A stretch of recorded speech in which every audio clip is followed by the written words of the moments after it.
Hey, New Hope family. I hope and pray that you are having an incredible day.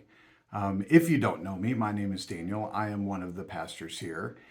And it is officially week 2 of our 21 days of prayer and fasting.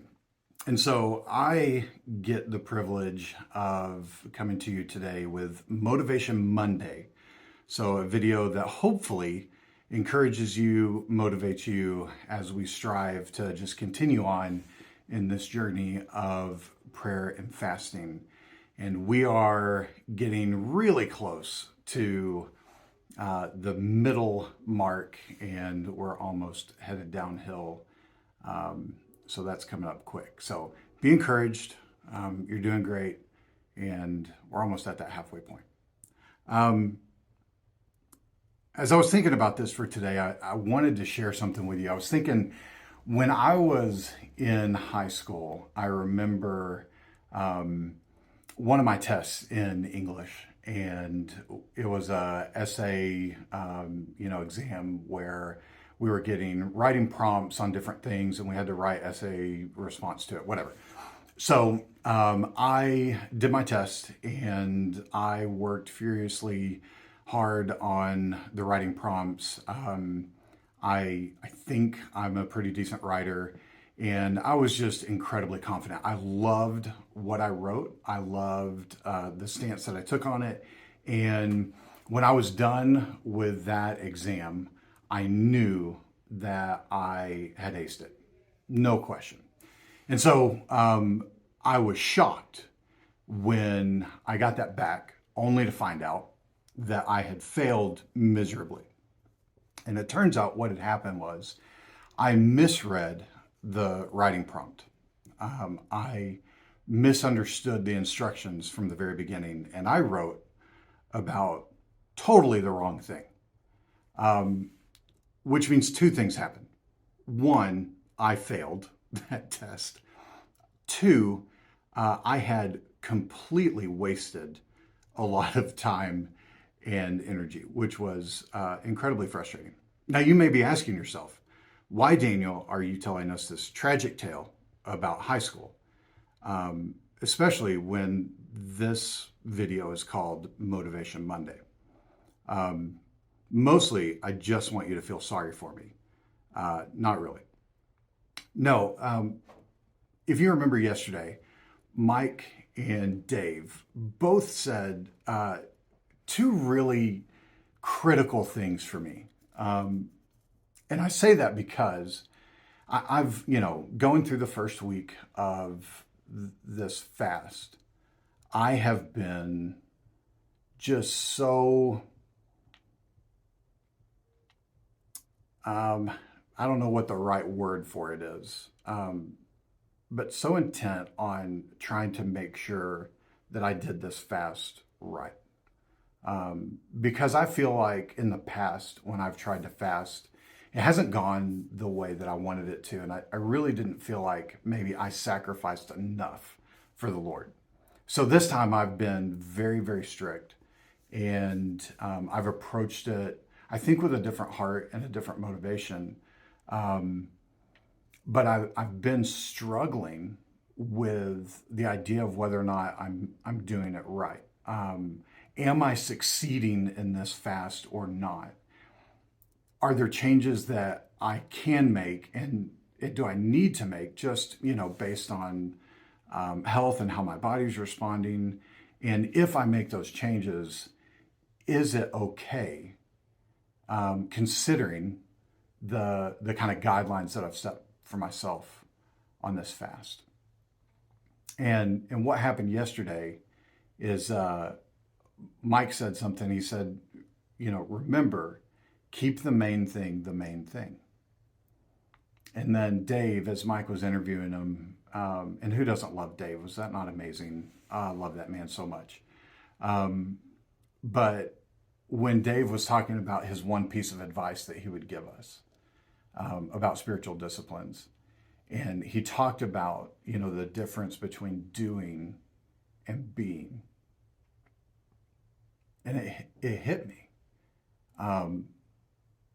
just like in high school, whenever I had misunderstood the instructions and failed my essay and wasted my time, as I think about this fast, um, getting caught up in the rules of the fast, getting caught up in succeeding or failing at all the different marks of the fast, getting caught up in the parameters of the guidelines that I've set for myself. All of those are misunderstanding the instructions. So what do I mean by that? What is the point of this entire thing that we're doing? The idea is that we would sacrifice and give up something, for me, fast from food, and replace that with Jesus. Replace that with time with my Father, getting into the Word, spending time praying, reflecting, being with Him. That's the point. And any concentration or effort on anything else is just an exercise in missing the point. It's missing the instructions. It's misreading the writing prompt. I'm trying to achieve a goal that wasn't the whole point in the first place. And if you recall yesterday, our reading, and hopefully you've been following along in the packet that we have and in the daily reading, but yesterday's reading was John chapter 15. And it so perfectly fit everything that I had going through my mind and what Mike said and what Dave said. And I just want to read you a couple of scriptures out of John chapter 15. This is in verse 4. Jesus says, "Remain in me, and I will remain in you." And depending on what version you're reading, your translation may say, "Abide in me." Simply abide in me, and I will abide in you. Remain in me, and I will remain in you. That's the point.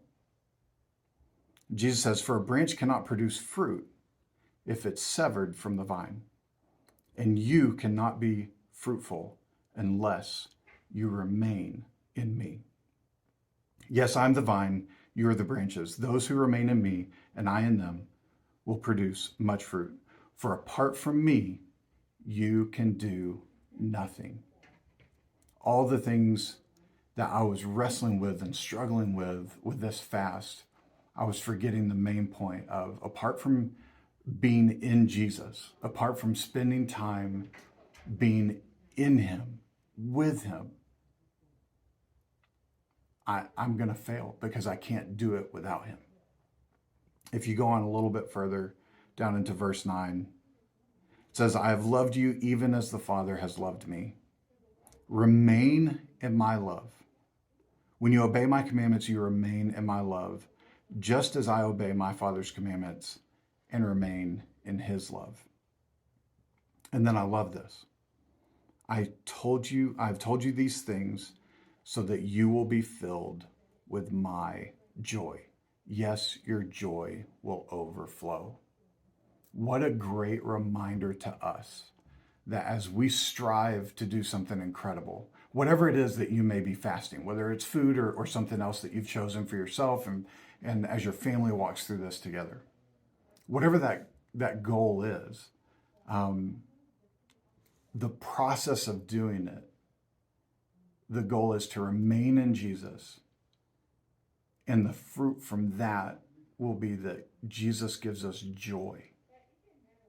And trust me, I've never in my life considered the idea of fasting, especially from food, to be joy.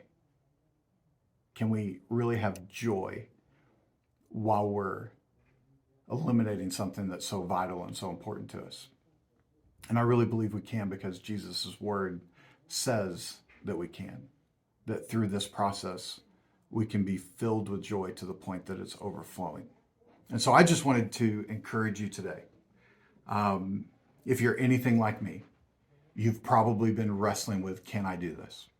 You've probably been wrestling with, am I allowed to shift something? What if I do this? Am I failing at it? And I just want to encourage you, keep the main thing the main thing. Read John 15 again today if you need to. The point of this, let's together as a body be in Jesus. Let's abide in him. Let's remain in him. We're giving up something so that we replace that thing with time with the Father. Prayer, scripture, worship. So be encouraged. Don't get all bent out of shape about the rules. Bring your focus back to abiding in Jesus. And I also want to encourage you, if you haven't started, and maybe you thought this was just too big of a thing and there was no way you could do it, it's not too late and it's not too big of a thing. I want to encourage you, think about the idea of like, what would it look like for you to be able to spend part of your day abiding in Jesus? And what would you need to eliminate in order for that to happen? And maybe think through, this could be my fast. Maybe it's time on the TV, time on the web. Maybe it is time eating food. Whatever it looks like in your life, how can you be intentional about sacrificing and giving something up so that you can abide in Jesus? So that is my encouragement and my motivation for today, which is Monday. I also just want to take a small moment to talk about that we're now in week 2. And if you're following on in the guide that we gave you, week 2 shifts our kind of prayer focus to be kingdom minded. So in week 1, we talked a lot about heart for the house. But in week 2, we're shifting to be kingdom minded. So as you remain in Jesus this week, as you spend time with him, share your heart for his kingdom to expand and the people that are in your life that you desire to see a part of that kingdom. Coworkers, neighbors, maybe some extended family, whatever that looks like in your life. We want to see God's kingdom expand. And this week we want to be super focused as a church family to pray and intercede for our community and those people that we want to see invited into God's kingdom and to be a part of that. So have a great week. Know that our team here at New Hope is praying for you. We love you. We're in this with you. And we're so thankful that you're a part of this journey with us. God bless.